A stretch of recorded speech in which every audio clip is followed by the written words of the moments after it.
Salve galera! Passando por aqui para trazer uma novidade para vocês. Eu sei que tem muita gente que gosta de fazer as apostas esportivas e eu mesmo já indiquei a Bet7k aqui e muita gente já ganhou dinheiro com isso. Hoje eu trago uma novidade. A Bet7k incluiu o cassino na casa de apostas. Roleta, blackjack e muito mais. Agora você não fica preso a ganhar 3, 4 vezes só o valor investido. Nesses jogos você pode ter um retorno de 50, 100 vezes o valor investido. Em pouco tempo, muita gente já tem ganho dinheiro nesse tipo de ação de apostas. Pensou apostas? Pensou Bet7k? Experimente! Olha, você não vai se arrepender.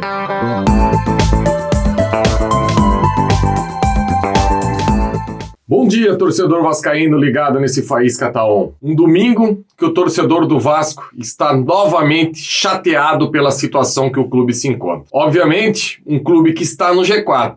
Só que, infelizmente, pelos últimos resultados, parece que esse G4 pode ser momentâneo. E é tudo isso que o torcedor do Vasco não quer. Hoje, a resenha por aqui será sobre essa possível troca de comando. Sai Maurício Souza e entra quem? Deve mesmo trocar o comando agora? É esse o nosso tema de hoje. Se liga aí.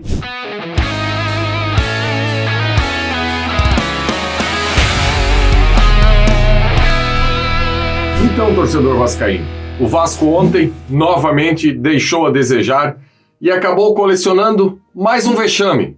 Aliás, esse Vasco, nos últimos jogos, já pode dizer que é uma máquina de colecionar vexames.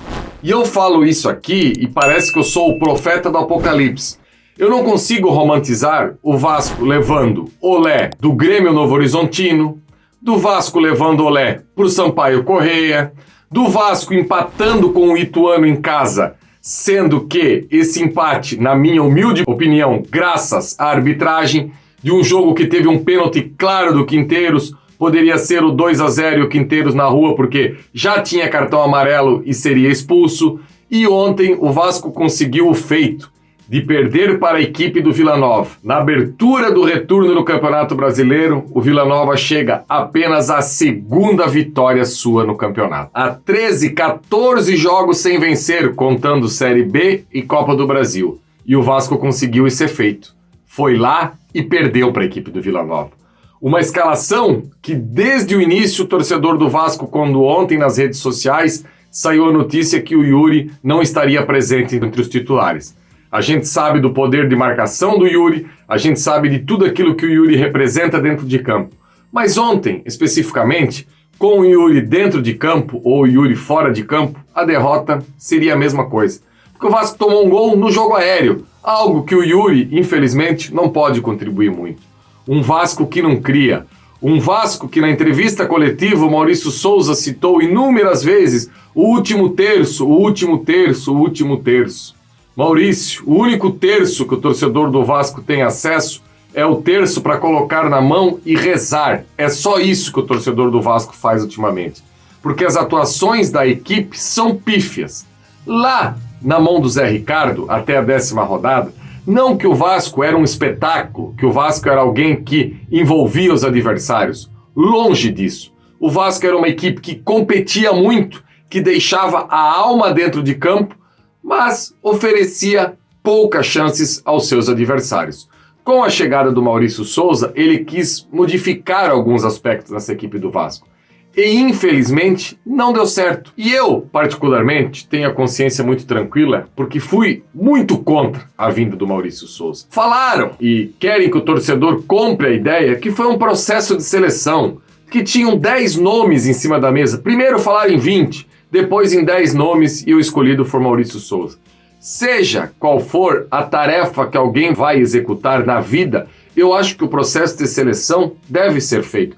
Porque o processo de seleção, a gente parte do princípio da idoneidade, que o melhor chegará ao cargo exercido. E não é o caso do Maurício Souza. Qual foi o parâmetro para contratar o Maurício Souza? O que o Maurício Souza fez de bom na história do futebol para merecer pegar uma equipe igual o Vasco da Gama? Eu falei na época que o Maurício Souza ninguém fica de bobeira tanto tempo na base de um clube grande como ele ficou, conseguindo os resultados, se fosse um cara tão ruim assim. Só que existe uma diferença. A base é um esporte e o vestiário do profissional é outro esporte. O Vasco deu muito mole mesmo. E a época, agora eu já vou pro plano 2 aqui do meu comentário, ponto 2. Porque é o seguinte, não tem mais como ficar o Maurício Souza. Isso aí eu acho que hoje o torcedor do Vasco o que mais vai fazer durante o dia é ficar dando F5, F5, F5 até chegar a notícia. Maurício Souza não é mais técnico do Vasco. E naquela época nós tínhamos o Anderson Moreira ainda desempregado, que poderia ser esse nome para comandar o Vasco, ele que tem serviços na Série B de muita relevância, tricampeão da Série B. Agora, com a aproximação da SAF cada vez mais iminente, fica uma interrogação. É um Vasco que pode ir ao mercado e tentar, por exemplo, um Renato Gaúcho, um Odair Hellmann. Já pensou, torcedor, que sonho você conseguir trazer aí um Odair Hellmann que saiu do Brasil tão valorizado depois das campanhas que ele executou aí em Internacional e Fluminense? Por que não? Ou é um Vasco que eu ainda vou ter que me contentar, por exemplo, com o Guto Ferreira, que é um bom técnico, que eu acho que consegue pegar esse Vasco e levar para a Série A. Até porque o Vasco ainda tem pontos na tabela que deixam ele numa situação que não é nada desesperador. O alerta já está ligado. Essa diferença já era muito maior. Caiu e caiu bastante. Agora, como proceder daqui para frente? A diretoria do Vasco senta com a empresa norte-americana, apresenta o nome do Renato, apresenta o nome do Odair Hellmann, apresenta um nome dessa prateleira, ou vamos, por exemplo, com o Guto Ferreira aí sobre as mãos do Vasco mesmo? Eu acredito que a empresa norte-americana tem que botar a mão na massa. Ontem, no pós-jogo, eu falei isso, o Flávio tem até uma oposição contrária, o Flávio acha que não dá para ficar botando dinheiro enquanto não se tiver certeza, mas eu acho que é iminente. E a empresa norte-americana mostrando para o torcedor que ela vem mesmo para chegar e definir o Vasco como uma equipe grande como é do futebol brasileiro, eu acho que daí sim na AGE a votação é esmagadora. Agora, se a empresa norte-americana se comportar como se comportou quando saiu o Zé Ricardo e deixou essa loucura dessa efetivação aí do Maurício Souza como treinador do Vasco, eu já começo a ficar preocupado. Porque eles estão assinando isso aí, eles acham que tá legal dessa maneira, um Vasco colecionador de vexames, como tem sido nos últimos jogos. Eu quero do fundo do meu coração que o Maurício Souza saia do Vasco e tenha sucesso em outras equipes e daqui a 5, 6 anos possa voltar ao Vasco. E eu tenha saúde, nós aqui para estarmos no canal e falar, olha só que legal, o Maurício Souza agora voltou consolidado. Só que agora, nesse momento, não tem como, não dá mais. O torcedor não aguenta mais, o Vasco não tem mais margem para erro. Já passou da hora dessa direção do Vasco colocar a mão na consciência, na mão do presidente Jorge Salgado, que é um absurdo que essa gestão está indo para o 3º ano e não tem um vice-presidente de futebol. Quem manda no futebol do Vasco é apenas o presidente Jorge Salgado.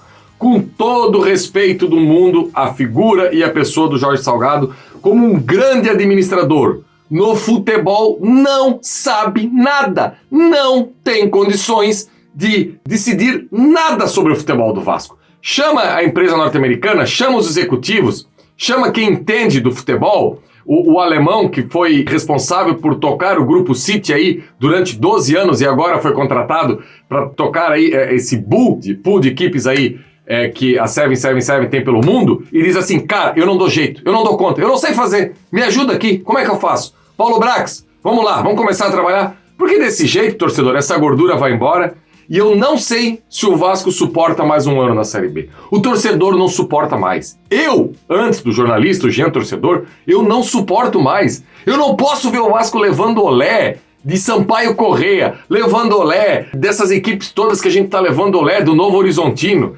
E muitos jogadores que estão nesse elenco, eu fico feliz, fiquei durante um bom tempo pela entrega, pela luta desses caras, por tudo aquilo que eles entenderam que representam essa camisa. Agora terminou o ano, rapaziada, esse elenco, na minha humilde opinião, 80, 90% tchau e bênção. Se os caras estão levando olé do Pimentinha, do Catatal, do Neto Berola, eu fico imaginando quando eles tiverem um enfrentamento contra Dudu, Cebolinha, Caleri, Hulk, Deus que me perdoe, Deus que me livre de ver essa cena. Então assim, já passou da hora agora de trabalhar em conjunto e dar um jeito. Ou o Vasco pensa grande e tenta um treinador de uma prateleira bacana para dar segurança ao torcedor e continuar essa comunhão, porque se o Vasco continuar com Maurício Souza, imagina o inferno que vai ser São Januário na quinta-feira. E eu não estou aqui pregando a violência, nada disso. Eu acho que o torcedor tem que ser inteligente para ir pro jogo, torcer, torcer e torcer. Porque qualquer coisa que o torcedor possa fazer no campo e isso possa vir jogar contra o Vasco futuramente, já pensou um Vasco sem mando de campo? Agora que o cenário de São Januário vai ser um inferno, eu não tenho dúvida alguma, porque o torcedor não aguenta mais. Então que a direção coloque a mão na consciência, faça essa troca de comando e traga alguém que dê confiança ao torcedor para continuar essa comunhão arquibancada e campo. Porque essa comunhão está por um fio, está terminando. Ninguém aguenta mais.